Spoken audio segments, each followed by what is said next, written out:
In our previous chapter, we have already discussed about the aliphatic hydrocarbon, and mainly in aliphatic hydrocarbon, we have discussed about the alkane, alkene, and alkyne.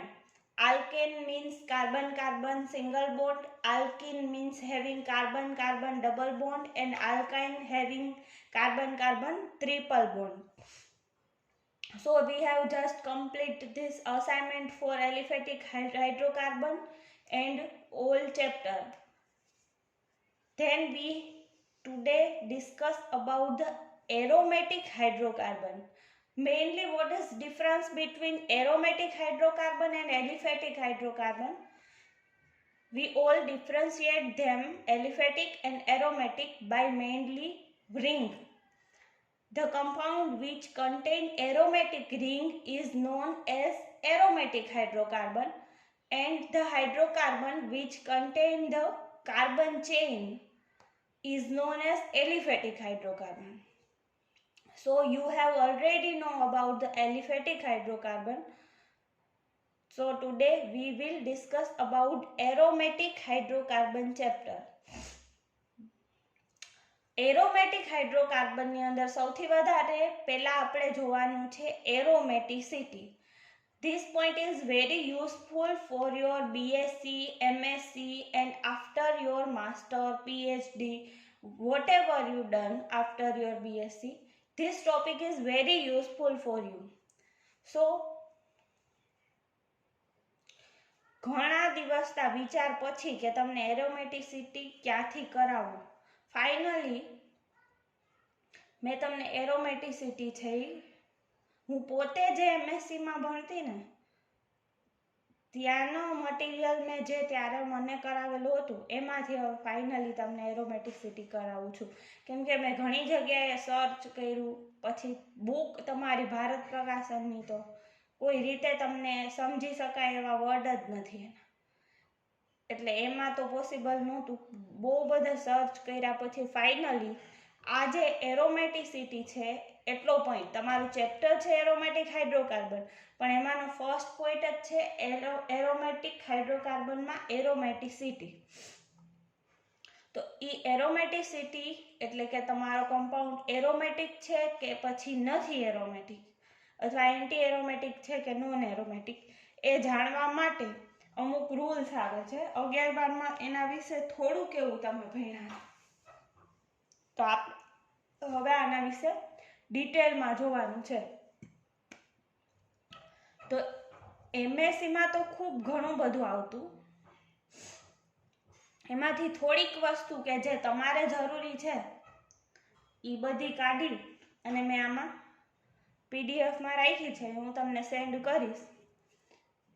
Question હું આપતી જઈશ, એ મુજબ ક્વેશ્ચનના assignment લખવાના છે, તમારે આવવાનું જ છે. અત્યારે તમે જુઓ તો પરિસ્થિતિ મુજબ અરાઉન્ડ 4000 કેસ છે આપણા ગુજરાતની અંદર, અને પહેલાં આવતા જે તે સમયે ત્યારે 14,000 15,000 આવતા. તો હવે આટલા કેસની અંદર હજી થોડાક દિવસ જશે, એકાદ વીક, એટલે કેસ 700-800 એ પહોંચી જશે અને તમારી એક્ઝામ લેવાશે. એટલે વધીને 15 જૂનની પછી તમારી એક્ઝામ હોવાની શક્યતા છે. જો આમને આમ કેસ ઘટતા રહે એટલે એક્ઝામ લેવાઈ જશે, બરાબર. તો આપણે વહેલી તકે હવે આ ચેપ્ટર કમ્પ્લીટ કરીને પી બ્લોક ચાલુ કરી દઈએ આમાં. તો હવે એરોમેટિકના હું તમને જે અસાઇનમેન્ટના ક્વેશ્ચન આપું એ પણ સાથે સાથે જે મોલામાં લખ્યા એમ લખતા જાજો. જ્યારે તમે પ્રેક્ટિકલની એક્ઝામ દેવા આવો ત્યારે તમારે પ્રેક્ટિકલ હજી તો કરવાના થશે કે એ બધું નિર્ણય લેવાશે. તમારી એક્ઝામ હજી તો 15 જૂન સુધીમાં ટીવાય વાળાની હશે, પણ એના પછી ગમે ત્યારે તમારો જે કાંઈ નિર્ણય હશે એ લેવાઈ જશે. આપણી ફરજ શું છે તો કે આપણે વાંચીને કમ્પ્લીટ રાખવું. તો હવે એરોમેટિસિટીમાં આપણે સૌથી પહેલાં તો જોઈએ કે ઓર્ગેનિક કમ્પાઉન્ડ છે એ એરોમેટિક છે કે નોન એરોમેટિક છે એ જાણવા માટે આપણે અમુક રૂલ્સ ફોલો કરીએ છીએ. તો હું તો ડાયરેક્ટ તમને પહેલાં તો સૌથી પહેલાં એમ કહું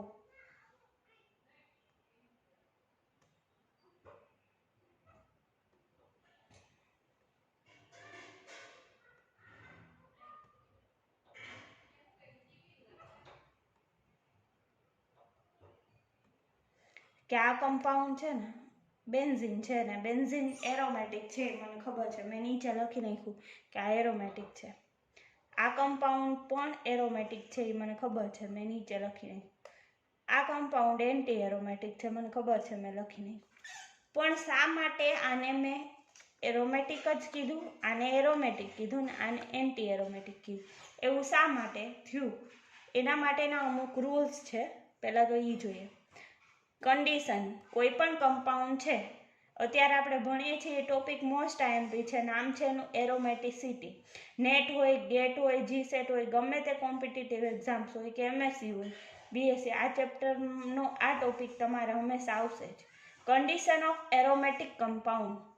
કોઈ પણ કમ્પાઉન્ડ એ એરોમેટિક છે કે એન્ટી એરોમેટિક છે કે નોન એરોમેટિક છે, એ જાણવા માટેની કન્ડિશન કઈ છે? તો પહેલી કન્ડિશન છે એ એની પ્લેનારિટી. આ રીતે એ પ્લેનમાં હોવું જોઈએ, બરાબર.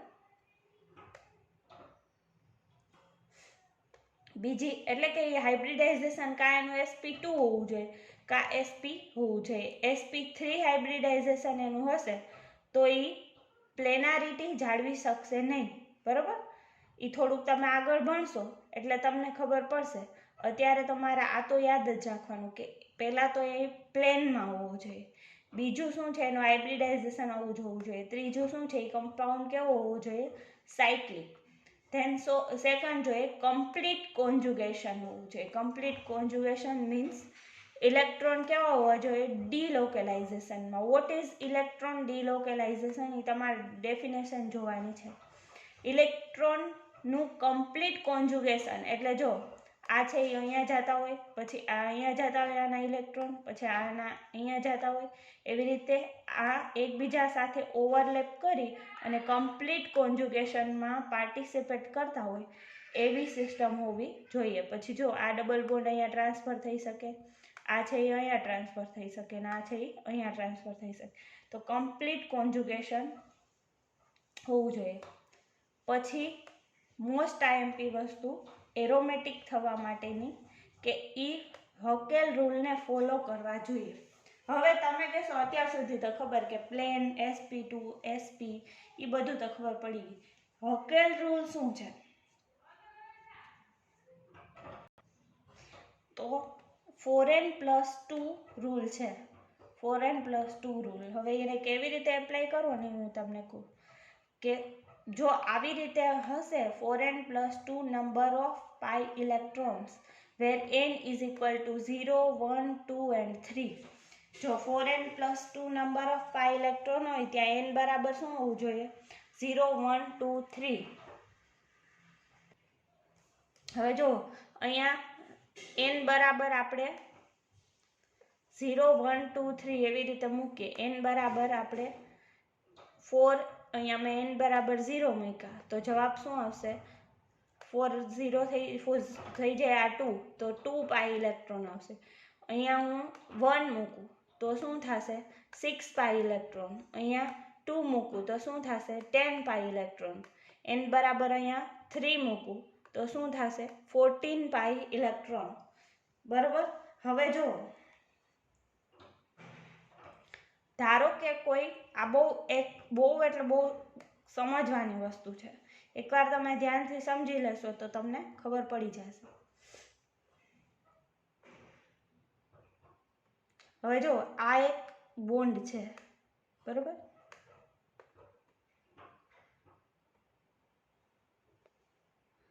આ બોન્ડ એક છે એ કેટલા ઇલેક્ટ્રોન ધરાવે છે? તો તમે અહીંયા જુઓ આ બે ડોટ છે ને એ શું છે? 2 પાઈ ઇલેક્ટ્રોન છે. તો એક પાઈ બોન્ડ એ કેટલા પાઈ ઇલેક્ટ્રોનનું બનેલું છે? 2 પાઈ ઇલેક્ટ્રોનનું. તો અહીંયા આપણને જવાબ શું આવ્યો છે? 2 પાઈ ઇલેક્ટ્રોન. 2 પાઈ ઇલેક્ટ્રોન એનો મતલબ શું થાય? તો એમાં પાઈ બોન્ડ કેટલા હશે? તો કે એક જ. અહીંયા 6 છે તો પાઈ બોન્ડ કેટલા હશે? 3. અહીંયા 10 પાઈ ઇલેક્ટ્રોન છે તો પાઈ બોન્ડ કેટલા હશે? 5. અહીંયા 14 પાઈ ઇલેક્ટ્રોન છે તો અહીંયા પાઈ બોન્ડ કેટલા હશે? 7 પાઈ બોન્ડ. તો હવે અહીંયા ઓવરઓલ તમે બધું જોતા તમને એક કન્ક્લુઝન નીકળે છે કે અહીંયા 1, 3, 5, 7 પાઈ બોન્ડ્સ પ્રેઝન્ટ હોય. તો આ 1, 3, 5, 7 આ બધી સંખ્યાને એકી સંખ્યા કહેવાય. ઇંગ્લિશમાં એને કહેવાય ઓડ નંબર.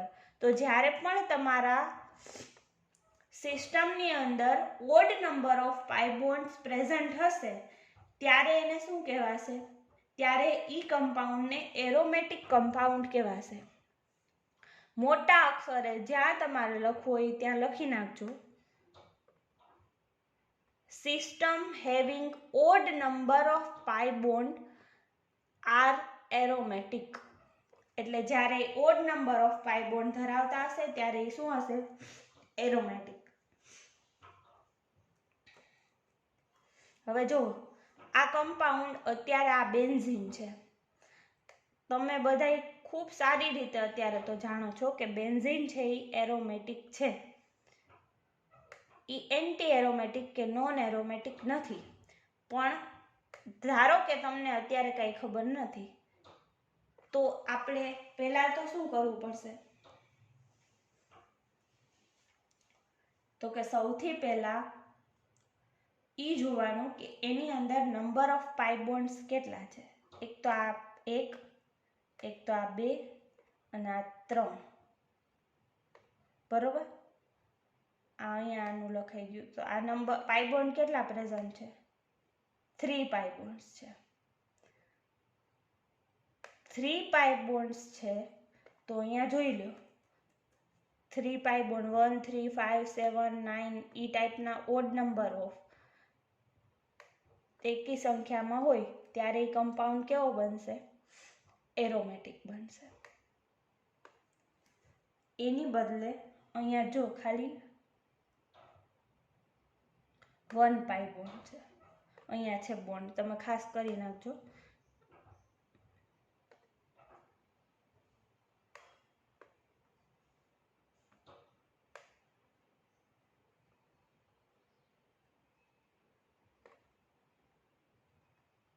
અહીંયા વચ્ચે પાઈ બોન્ડ છે. બરોબર? હવે પાઈ બોન્ડ અહીંયા છે અને આ શું છે? પ્લસ ચાર્જ છે. પાઈ બોન્ડ છે એનો મતલબ શું થાય? Number of pi bond 1 present છે. 1 ઈ એકી સંખ્યા છે તો આ કમ્પાઉન્ડ આપણો કેવો થશે? એરોમેટિક. આ બેન્ઝીન એ એરોમેટિક છે ને આ એરોમેટિક છે. બરોબર? નેક્સ્ટ જોઈએ આપણે.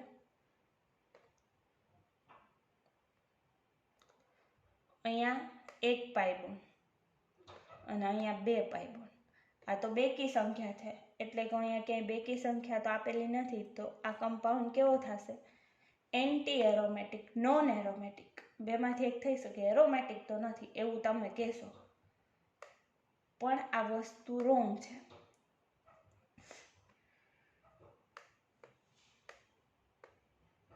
શું કામ? હવે જો કોઈ પણ કમ્પાઉન્ડ છે, અહીંયા ખાસ સમજજો.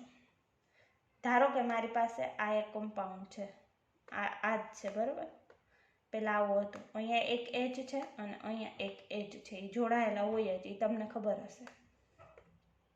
તો એ જુઓ આ એક એચ છે એ કેટલા ઇલેક્ટ્રોનથી આ એક બંધ બનેલો છે? 2 ઇલેક્ટ્રોનથી આ બંધ બનેલો છે. હવે જો હું એની સોડિયમ હાઇડ્રેટ સાથે પ્રક્રિયા કરીશ તો શું થશે? 2 ઇલેક્ટ્રોનને લૂઝ કરશે. 2 ઇલેક્ટ્રોન લૂઝ કરશે તો બનશે શું? તો કે આ H+ નીકળી જશે ને અહીંયા કેવો ચાર્જ આવી જશે? નેગેટિવ ચાર્જ આવી જશે. હવે આ નેગેટિવ ચાર્જ બન્યો કોના કારણે? તો કે આ નેગેટિવ ચાર્જ બન્યો છે આપણે આ 2 ઇલેક્ટ્રોન્સ છે ને એના કારણે નેગેટિવ ચાર્જ બન્યો. તો એક વસ્તુ તમે સમજી લો કે 2 ઇલેક્ટ્રોન, અહીંયા ફરીથી હું એકવાર પાછળ તમને લઈ જાઉં.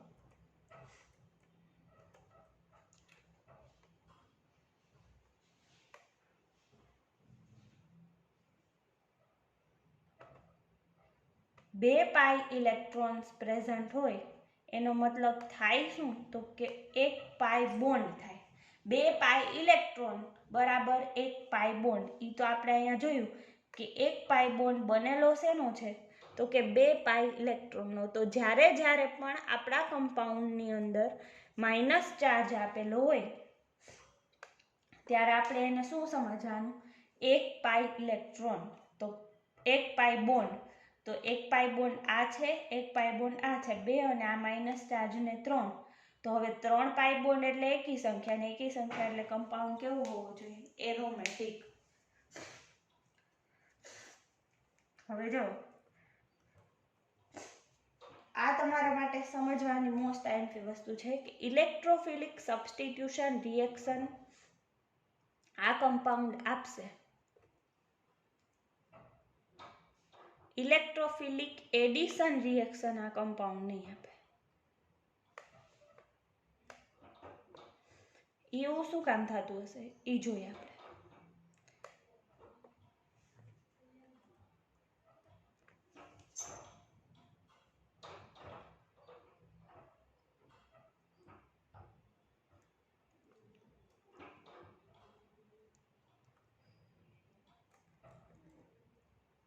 સૌથી પહેલા આપણે અહીંયા આલ્કીન લીધો.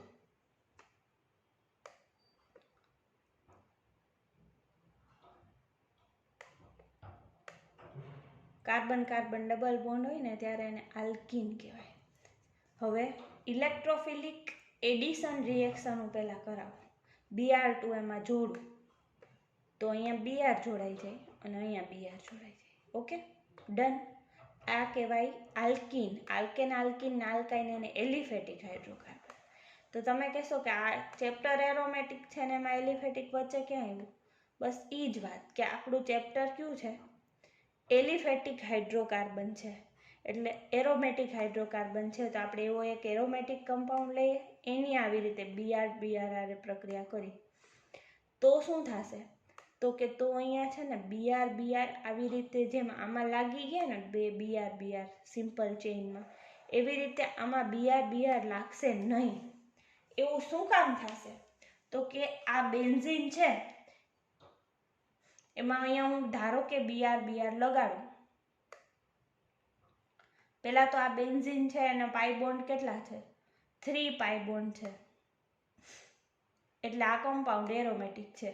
અહીંયા તો BR લાગે ને એટલે એટલી તો તમને ખબર હશે કે આ બાજુના આ બોન્ડ છે ને એ ન આવે. અહીંયા શું આવે? અહીંયા જ 2 બોન્ડ આવે. 2 પાઈ બોન્ડ એનો મતલબ શું થાય? કમ્પાઉન્ડ એરોમેટિક નથી, કેમ કે 2 મતલબ બેકી સંખ્યા, તો એરોમેટિક નથી. હવે કોઈ પણ કમ્પાઉન્ડ પોતે એરોમેટિક છે તો એ પોતાની એરોમેટિસિટી બ્રેક શું કામ કરે? એ પોતાની એરોમેટિસિટી બ્રેક કરીને કાંઈ નવું બનવા દેશે નહીં. એટલા માટે થશે શું? તો કે એટલા માટે આ બોન્ડ બ્રેક નહીં થાય અને એરોમેટિસિટી પણ બ્રેક નહીં થાય. તો આ એરોમેટિક આપણો કમ્પાઉન્ડ છે બેન્ઝીન, એ એડિશન રિએક્શન આપતું નથી. એવું છે આનો મતલબ. તો આ પોઈન્ટ સાચો છે કે આ electrophilic addition reaction aromatic compound easily આપતા નથી, જ્યારે ઇલેક્ટ્રોફિલિક સબસ્ટિટ્યુશન રિએક્શન આપે છે. આ ઇલેક્ટ્રોફિલિક સબસ્ટિટ્યુશન રિએક્શન આપણે જોઈ લઈએ. આર્યું Br2 સાથે પ્રક્રિયા કરું. અહીંયા શું છે? હાઇડ્રોજન છે. અહીંયાથી અહીંયા બોન્ડ ટ્રાન્સફર થાય તો અહીંયા શું આવે? Positive charge. આ Br છે અને H છે, બરાબર. હવે રિપ્લેસ થાય તો અહીંયા એક બાજુ Br જોડાઈ જાય. ઇઝીલી આ પ્રક્રિયા થઈ ગઈ. એરોમેટિસિટી બ્રેક પણ ન થઈ કારણ કે 3 પાઈ બોન્ડ છે. તો આ કમ્પાઉન્ડ છે એ કેવું? એરોમેટિક છે.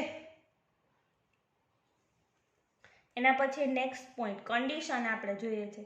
કેવા હોવા જોઈએ? Highly stable. હવે જો આ કોન્જુગેશનમાં તો છે આ એલિફેટિક કહેવાય, પણ આ એટલા બધા સ્ટેબલ નથી. જ્યારે આપણો એરોમેટિક કમ્પાઉન્ડ છે એ કેવો છે? વધારે સ્ટેબલ છે. આ ફ્રોસ્ટ સાયકલ તમારે જોવાની જરૂર નથી. આ MSc લેવલનું વસ્તુ છે, એ અત્યારે તમે સ્કીપ કરજો. પછી એનામાં ડાયામેગ્નેટિક રિંગ કરંટ પ્રેઝન્ટ હોય. ડાયામેગ્નેટિક રિંગ કરંટ એરોમેટિક કમ્પાઉન્ડમાં પ્રેઝન્ટ હશે. એનો મતલબ શું થશે? તો કે આ જે આપણા આઉટર પ્રોટોન છે ને આ બધા એ કેવા હશે? ડીશિલ્ડેડ હશે. અને ઇનર પ્રોટોન હશે એ કેવા હશે? શિલ્ડેડ હશે. અત્યારે આ ટોપિક શિલ્ડિંગ ડીશિલ્ડિંગ એ તમને નહીં ખબર પડે, બહુ ઊંડો ઉતારવા જેવો છે અને એ અત્યારે તમારા સિલેબસમાં નથી. તમારે ખાલી એટલું યાદ રાખવાનું છે કે એરોમેટિક કમ્પાઉન્ડ છે એનો રિંગ કરંટ કેવો હશે? ડાયામેગ્નેટિક. એની રેઝોનન્સ એનર્જી છે એ સ્ટેબિલિટીના સમપ્રમાણમાં હોય અને એની સ્ટેબિલિટી જેની વધારે એમ એની એરોમેટિસિટી પણ કેવી હશે? વધારે. આ યાદ રાખજો કે resonance energy is proportional to stability and stability is proportional to aromaticity. Benzene છે એની રેઝોનન્સ એનર્જી છે 36 કિલો કેલરી મોલ પર મોલ. તો હવે એરોમેટિસિટીનો આપણે ઓર્ડર જોઈએ તો આ કમ્પાઉન્ડ છે. આમ આની 36 છે, આની 31, આની 29, આની 21 અને આની 60. આ બધા કમ્પાઉન્ડ છે. એના નામ હું તમને એકવાર કહી દઉં, તમે યાદ રાખજો બરોબર. આવા સ્ટ્રક્ચર આને હિટ્રોસાઇક્લિક સ્ટ્રક્ચર કહેવાય. જ્યારે આપણા કોઈ પણ એરોમેટિક કમ્પાઉન્ડ હોય બેન્ઝીન જેવો, એમાંના એક કાર્બનની બદલે આવા કોઈ પણ હિટ્રો એટમ કોને કહેવાય?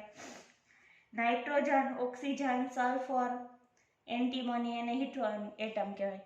એ કાર્બનની જગ્યાએ આ હિટ્રો એટમ જોડાય ત્યારે એને કહેવાય હિટ્રોસાઇક્લિક કમ્પાઉન્ડ. તો આ બધા સ્ટ્રક્ચર છે એ કેવા છે? હિટ્રોસાઇક્લિક. ઓર્ગેનિક કેમેસ્ટ્રીમાં જ્યારે તમે આગળ એમએસસી કરવા જાશો ને ત્યારે કેમ તમારે અત્યારે કેમેસ્ટ્રી, બોટની ને ઝૂલોજી એવું પેપર આવે એમ ત્યારે તમારે હિટ્રોસાઇક્લિક કેમેસ્ટ્રી નામનું એક આખું ચેપ્ટર આવશે. તો અત્યારે ખાલી આનું નામ છે benzene,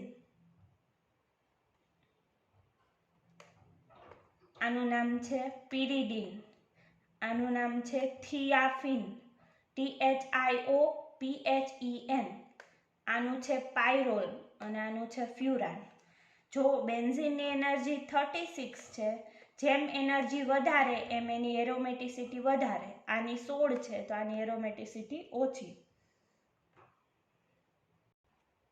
NICS nuclear independence chemical shift, આ ટોપિક તમારે સ્કીપ કરવાનો છે, એ MSc લેવલનો ટોપિક છે. હવે આટલા સુધીમાં આવી રીતે જોશો એટલે તમને ખબર પડી જશે કે આપણો કમ્પાઉન્ડ છે એ એરોમેટિક છે કે નોન એરોમેટિક, એન્ટી એરોમેટિક છે કે એ ખબર પડશે. હવે એરોમેટિક છે એ તો ખબર પડી જશે, એના સિવાયના એન્ટી પણ છે ને નોન પણ છે. તો એ કેવી રીતે ખબર પડશે? તો આપણો બીજો પોઈન્ટ છે એન્ટી એરોમેટિક સિસ્ટમ. આપણે હવે થોડીક સ્પીડમાં જઈશું કેમ કે તમને ખબર છે કન્ડિશન પહેલાં જોઈએ ઓલા જેવી છે. સાયક્લિક હોવું જોઈએ, પ્લેનર હોવું જોઈએ, ઇન કોન્જુગેશન હોવું જોઈએ. ઓલામાં શું હતું? ડાયામેગ્નેટિક રિંગ કરંટ હતો, જ્યારે એન્ટી એરોમેટિકમાં પેરામેગ્નેટિક હશે ring current. Most IMP topic, does not follow the Huckel rule. Huckel rule શું છે? 4n + 2 પાઈ ઇલેક્ટ્રોન. હવે આ હ્યુકેલ રૂલ ફોલો નથી કરતો તો શું? તો કે એને એક પોતાનો રૂલ છે, 4n રૂલ છે, એને એ ફોલો કરશે. 4n number of pi electron, જ્યાં n બરાબર 0 આમાં નથી. ઓલામાં શું હતું? n બરાબર 0, 1, 2, 3 હતા. આમાં શું છે?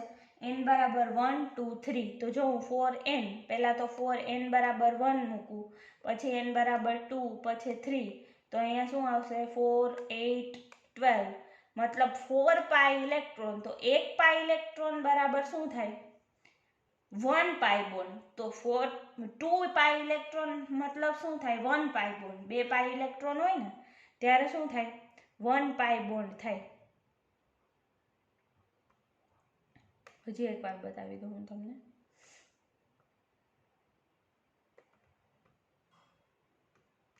આપણે આવી રીતે બોન્ડ હોય ને તો એમાં પાઈ બોન્ડ છે ને 1 અને 2 એવી રીતે 2 ઇલેક્ટ્રોનના બનેલા હોય ત્યારે 1 પાઈ બોન્ડ બને. તો 4 પાઈ ઇલેક્ટ્રોન હોય બરાબર 2 પાઈ બોન્ડ, 8 તો 4, 12 તો 6. તો આ બધા આંકડા ઉપરથી તમે એક વસ્તુ જોઈ શકો છો કે અહીંયા થશે શું? બેકી સંખ્યામાં પાઈ બોન્ડ ગણવાના તમારે ખાસ. તો એ કેવી હશે? Anti aromatic. System having even number of pi bond. આ મોટા અક્ષર ગમે ત્યાં લખી નાખજો. બેકી સંખ્યામાં પાઈ બોન્ડ હશે ત્યારે એને શું કહેવાશે? Anti aromatic. અહીંયા ઓલાની જેમ જ માઇનસ હોય અને પાઈ બોન્ડ કરવાનું. તો આપણી પાસે આ એક એક્ઝામ્પલ છે. આ શું છે? 1 2 3 અને આ માઇનસ છે એટલે 4 પાઈ બોન્ડ છે, બેકી સંખ્યામાં છે. આ રહ્યું બેકી સંખ્યામાં હોય ત્યારે કમ્પાઉન્ડ કેવો થશે? એન્ટી એરોમેટિક થશે. બરોબર? તો આવી રીતે તમે ગણી શકશો. પેલું આપણે સૌથી પહેલા જોયું what is aromatic compound, then what is anti aromatic. હવે થર્ડ એન્ડ લાસ્ટ છે નોન એરોમેટિક કમ્પાઉન્ડ. નોન એરોમેટિકની કન્ડિશન સાયક્લિક, પછી does not follow Huckel rule, non planar એટલે કે કોન્જુગેશન એમાં થશે નહીં, પછી હાઇબ્રિડાઇઝેશન કેવું હશે? sp2.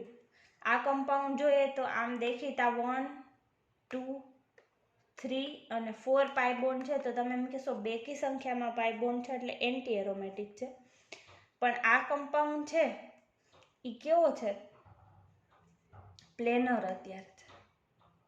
એ કમ્પાઉન્ડ નોન એરોમેટિક હશે તો નોન પ્લેનર બનાવવો જોઈએ. આ છે 1, આ 2, આ 3, પછી અહીંયા 4 5 6 7 અને 8. એ કાર્બનને આપણે આવી રીતે આ ફોર્મમાં બનાવીએ બોર્ડ ફોર્મમાં તો એ નોન પ્લેનર સ્ટ્રક્ચર બને છે. નોન પ્લેનર સ્ટ્રક્ચર બને તો પછી એરોમેટિક કે એન્ટી એરોમેટિક તો હોય જ નહીં. તો પછી આ કમ્પાઉન્ડ કેવું થાય? Non aromatic. તમારે ભાગ્ય જ આવું ક્યારેક આવશે, બાકી હંમેશા તમારે શું આવશે? એરોમેટિક અને એન્ટી એરોમેટિક. જો આ નોન એરોમેટિક કમ્પાઉન્ડ છે એમાં વચ્ચે ખાલી આ બે હાઇડ્રોજન નડે છે, એને હું જવા દઉં કાં તો સાયક્લાઇઝેશન કરીને કાં તો એનું બ્રિજિંગ કરે. જો સાયક્લાઇઝેશન કરું તો આ હાઇડ્રોજન વચ્ચે અહીંયા બોન્ડ નથી, અહીંયા એની બદલે હું બોન્ડ બનાવી દઉં તો હવે 1 2 આ 3 આ 4 અને આ 5 કાર્બન થઈ ગયા. 5 એટલે એકી સંખ્યા, તો આ એરોમેટિક બની ગયું. હવે એનું ધારો કે હું બ્રિજિંગ કરી નાખું કે આ હાઇડ્રોજન છે ને વચ્ચેના, એ વચ્ચેના હાઇડ્રોજનને બ્રિજિંગ કરાવી નાખું તો નડે નહીં. અહીંયા આ રીતે બ્રિજ કરાવી શકાય. બરોબર? આ અહીંયા બ્રિજિંગ કરાવી નાખું તો હવે તો 5 થઈ ગયા પાઈ બોન્ડ. 5 પાઈ બોન્ડ એટલે એરોમેટિક થઈ ગયું. તો કોઈ પણ નોન એરોમેટિક કમ્પાઉન્ડને આપણે એરોમેટિક કમ્પાઉન્ડમાં ટ્રાન્સફર કરી શકીએ. કઈ બે રીતે? તો કે કાં તો સાયક્લાઇઝેશન અથવા બ્રિજિંગ. તો આપણે અત્યાર સુધીમાં એરોમેટિસિટી કમ્પ્લીટ કરી નાખ્યું. મોસ્ટ આઈએમપી છે આ ટોપિક. હોમો એરોમેટિક આ તમને હું પીડીએફ સેન્ડ કરીશ ને એટલે એમાં આ તમારે આવશે હોમો એરોમેટિક, કેમ કે આ મારી નોટનું હોય ને એટલે તમારા માટે આ કામનું નથી. આ બહુ ઇમ્પોર્ટન્ટ છે પણ તમારા માટે અત્યારે આ કામનું નથી. એટલે આ જોઈને કોઈ કન્ફ્યુઝ ન થાય કે મેં કેમ આ કીધું નહીં. બરોબર? જ્યારે સમય આવશે ત્યારે હું તમને બધું કહીશ. આ ક્વાસી એરોમેટિક કે તમારે જોવાનું નથી. હું તમને આ પીડીએફ મોકલીશ, તમારે અહીંયા સ્ટોપ થઈ જવાનું. ક્યાં? બસ નોન એરોમેટિક. તમારે અત્યારે એરોમેટિક શું છે, એન્ટી એરોમેટિક શું છે ને નોન એરોમેટિક શું છે એ જ જોવાનું છે. હવે તમારે પહેલું કામ એ કરવાનું છે કે તમને હું અસાઇનમેન્ટ તો આપીશ જ, ક્વેશ્ચન હજી વાર લાગશે, કાલે કે એવી રીતે ક્વેશ્ચન મૂકી દઈશ, લખીને મૂકીશ કે એરોમેટિક છે એન્ટી એરોમેટિક એ તમારે જાતે નક્કી કરવાનું છે. તો એ ક્વેશ્ચન આન્સર લખી રાખજો અને વહેલામાં વહેલી તકે આપણે અસાઇનમેન્ટની ટેસ્ટ પણ સાથે સાથે મૂકશું. એ તમે તે ગયા વખતે મોકલી હતી એવી રીતે મને પીડીએફ સેન્ડ કરવાની છે. નેક્સ્ટ લેક્ચરની અંદર આ ચેપ્ટરમાં આપણે હવે આગળ વધશું. આ વિડીયો ખાસ તમે 1 વાર 2 વાર જેટલી વાર જોવું પડે એટલી વાર જોજો, પણ તમારો આ કોન્સેપ્ટ ક્લિયર થશે પછી જ તમે આગળ વધારે શીખી શકશો. ત્યાં સુધી તમે થોડા કન્ફ્યુઝ થશો કે vote is aromatic, anti aromatic, non aromatic. તો એમાં સૌથી પહેલાં તો 2-3 વાર વિડીયો જોજો, પછી આ આખું તમારી નોટમાં તો નહીં અસાઇનમેન્ટમાં તમે લખી નાખજો. હા, એટલે એ તમને સાથે રહે હંમેશા. અસાઇનમેન્ટનો પહેલો ક્વેશ્ચન આ આખી પીડીએફ મેં કીધું ને એ રીતના આવી રીતે લખવાની છે, એરોમેટિક નોન એરોમેટિક ત્રણેયની.